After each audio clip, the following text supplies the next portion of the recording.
Pulau Ular. Masih terus lestari dan kaya akan biota, tapi nggak bisa dijamah manusia. Pulau ini termasuk salah satu tempat yang wajib dihindari, lokasinya 33 km di lepas pantai Brazil dan dihuni oleh sejumlah ular yang paling beracun di dunia.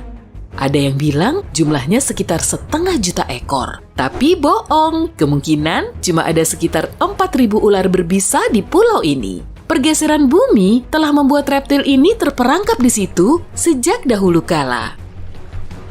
Nama ini terhubung dengan jajaran pulau kecil di sekitarnya, tapi lama-lama ketinggian air laut dan pergeseran bumi memisahkan semuanya. Ular dan beberapa hewan lain hidup terisolasi di pulau ini. Kamu dilarang keras menginjakan kaki di pulau ini, kecuali dengan izin khusus sebagai peneliti. Aturan ini bertujuan untuk melindungi manusia dari ular berbisa, serta melindungi spesies ular langka ini dari campur tangan manusia.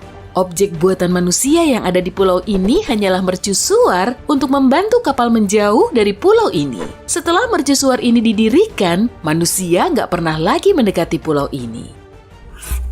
Tempat berbahaya yang satu ini memang buatan manusia, Jalan Yungas Utara di Bolivia sepanjang 69 km. Jalan sempit di sepanjang pegunungan ini menempel di tebing dan salah satu sisinya bersebelahan langsung dengan jurang. Kalau kebetulan lewat situ, coba deh intip keluar jendela. Kamu akan melihat jurang curam sedalam 600 meter yang seolah tak berdasar. Bentuknya memang melingkar, tapi kamu juga akan sering berpapasan dengan truk besar. Bisa berabe nih, karena lebarnya nggak cukup untuk dilewati 2 kendaraan sekaligus. Tiap tahunnya, sekitar 300 mobil hilang di sini. Belum lagi, batu yang sering berjatuhan, air terjun, kabut, dan hujan yang juga sering terjadi. Di Bolivia juga terdapat tempat berbahaya lain yang sebaiknya tidak kamu kunjungi, yaitu Taman Nasional Madidi. Taman atau lebih tepatnya hutan ini lebih dari 10 kalinya luas Taman Safari Bogor. Seluruh areanya dipenuhi dengan tanaman, hewan, dan serangga berbahaya. Sebaiknya jangan datang ke tempat ini tanpa ditemani oleh ahlinya ya. Gak seperti manusia, sebagian hewan dan tumbuhan bisa bertahan dalam keadaan yang kurang ramah. Pintu masuk menuju neraka di Turkmenistan sama sekali gak bisa kita kunjungi. Kawah yang menakutkan ini terbentuk saat ladang gas runtuh ke dalamnya sehingga melepaskan semua gas berbahaya. Karena itulah para ilmuwan membiarkannya terbakar agar tidak meracuni area di sekitarnya. Apinya mulai berkobar sejak 50 tahun lalu dan sekarang pun masih menyala. Suhu di dasar kawahnya sangat tinggi, tapi beberapa jenis bakteri bisa bertahan hidup di tempat ini. Bakteri ini memang sangat unik dan hidup di dalam api yang menyala-nyala. Pada suhu yang sangat rendah pun, bisa loh tercipta kehidupan. Para ilmuwan menggali lubang bor sedalam 3.600 meter di es Antartika. Pada potongan es yang diekskavasi ini, mereka menemukan bakteri yang belum teridentifikasi. Kita belum tahu cara hidupnya di tempat yang punya suhu se-ekstrim itu. Terlebih lagi, bakteri bisa hidup di luar angkasa. Para ilmuwan mengamati adanya bakteri yang hidup di permukaan luar Stasiun Luar Angkasa Internasional. Mikroorganisme ini telah hidup selama 3 tahun dalam suhu yang sangat rendah, serta terpapar radiasi surya yang sangat kuat. Dan canggihnya, makhluk ini tetap bertahan hidup. Kota bawah laut berikutnya tidak menyisakan sedikit pun ruang untuk berspekulasi, karena kita sudah tahu asal-muasalnya. Kota Singa, kondisinya hampir sempurna, gerbang melengkung, patung, dekorasi pada dinding, bahkan struktur kayunya. Semuanya masih terjaga dengan baik pada kedalaman hampir sepanjang gerbong kereta api. Di awal terbentuknya kota ini, penduduknya begitu maju dan terkenal sangat kuat. Beberapa temuan dari kota ini bahkan berusia sekitar 1.300 tahun. Pada tahun 1959, kota ini sengaja ditenggelamkan untuk membangun pembangkit listrik tenaga air.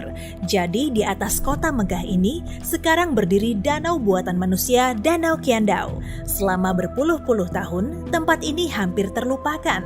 Hingga pada tahun 2001, sekelompok penyelam menemukannya secara tidak sengaja. Sekarang tempat ini menjadi titik penyelaman yang terkenal bagi penyelam berpengalaman dari seluruh dunia. Anomali Laut Baltik telah menimbulkan banyak sekali perdebatan dan konspirasi di seluruh dunia. Ditemukan pada bulan Juni 2011 di Laut Baltik. Benda ini sangat mirip dengan kapal Millennium Falcon dari film Star Wars dan panjangnya setara dengan lapangan es hoki. Banyak orang percaya kalau ini adalah kapal alien yang jatuh di bumi. Iya, sementara yang lainnya meyakini kalau ini adalah sisa-sisa kota kuno yang tenggelam bertahun-tahun lalu. Saat penyelam akhirnya berhasil mencapai objek aneh ini, mereka mengambil sampel dan menyerahkannya kepada ilmuwan untuk diteliti. Formasi batu ini adalah bagian dari gletser yang banyak sekali terdapat di daerah tersebut. Namun, tim yang menemukan tempat aneh ini berpendapat kalau ada lebih banyak cerita di baliknya. Mereka mengatakan saat mendekati objek ini, semua peralatan elektronik berhenti berfungsi. Dan ketika mereka meninggalkan tempat itu, peralatannya kembali normal. Kamu bisa menyelam tanpa peralatan selam untuk melihat kota di bawah laut berikutnya, Herakleon, yang juga dikenal dengan nama Tronis. Lokasinya berada di kedalaman yang sama dengan panjang sebuah bus sekolah. Kota ini sedikitnya berusia 14.000 tahun. Reruntuhan ini ditemukan oleh ahli arkeologi bawah laut Frank Godio pada tahun 1999. Banyak ditemukan koin, piring, dan patung dewa yang belum selesai.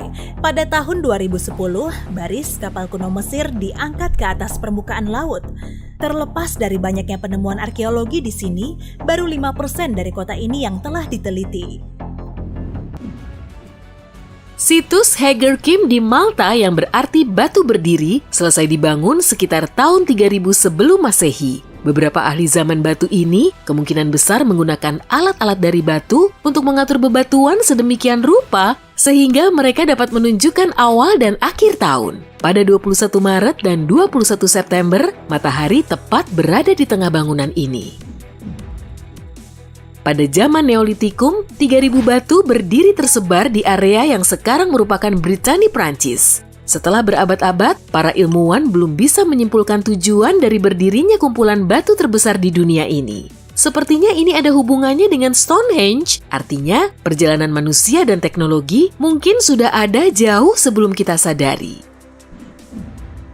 Pada tahun 1923, seorang pria di Florida yang dicampakkan sehari sebelum pernikahannya mulai membangun kastel koral, sebuah monumen untuk cinta yang hilang. Bagaimana cara seorang lelaki setinggi 152 cm dengan pendidikan setara SD kelas 4 berhasil mengangkat balok batu 8 kali lebih berat dari seekor kuda nil sendirian? Tentu saja akan tetap menjadi rahasia.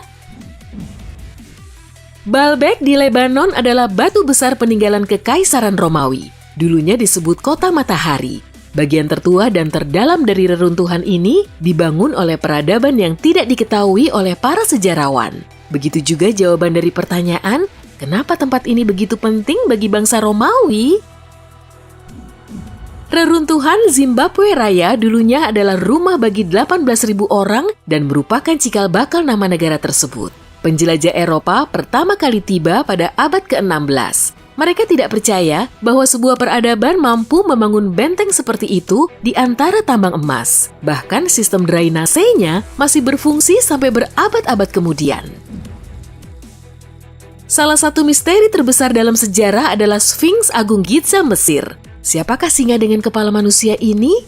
Bagaimana orang Mesir kuno bisa membangun patung besar ini? Tidak ada catatan tentangnya. Dan mungkin mereka tidak ingin kita mengetahuinya karena banyak upaya untuk mempelajari Sphinx ini berakhir dengan kecelakaan misterius. Mekanisme Antikythera. Ikuti aku, Antikythera. Pada tahun 1901, sekelompok pemburu karang laut menemukan bangkai kapal kargo bangsa Romawi di kedalaman sekitar lebar lapangan sepak bola. Mereka mendapatkan banyak artefak berharga, patung perunggu dan marmer, tembikar, perhiasan, dan komputer. Apa? Komputer di kapal Romawi kuno? Sebenarnya, mekanisme Antikythera dianggap sebagai salah satu bentuk analog tertua dari komputer modern. Selama bertahun-tahun, para ilmuwan tidak memahami kegunaan mekanisme ini, tapi saat mereka mengujinya dengan sinar X, semuanya berubah. Alat ini dibuat oleh para ahli dari Yunani sekitar 100-150 tahun sebelum Masehi. Mekanisme Antikythera ternyata adalah mesin rumit yang terdiri dari 30 roda gigi dari perunggu. Fungsinya adalah untuk mengikuti pergerakan matahari dan bulan serta memperkirakan terjadinya gerhana. Walau penemuan ini tidak bernilai 300 triliun rupiah seperti harta karun di kapal San Jose, tapi ilmu pengetahuan yang diberikan kepada ahli sejarah dan para peneliti sangat tak ternilai harganya. Ini dia penemuan lain yang tak kalah memukau. Suatu hari, dua penyelam hendak mengambil foto hiu biru, tapi lensa kamera mereka menangkap sesuatu yang jauh lebih menakjubkan, ubur-ubur raksasa. Menurut kedua penyelam ini, bentuknya seperti telur rebus yang sangat besar yang tiba-tiba muncul entah dari mana. Seperti ubur-ubur berenda, namun ukurannya sangat besar.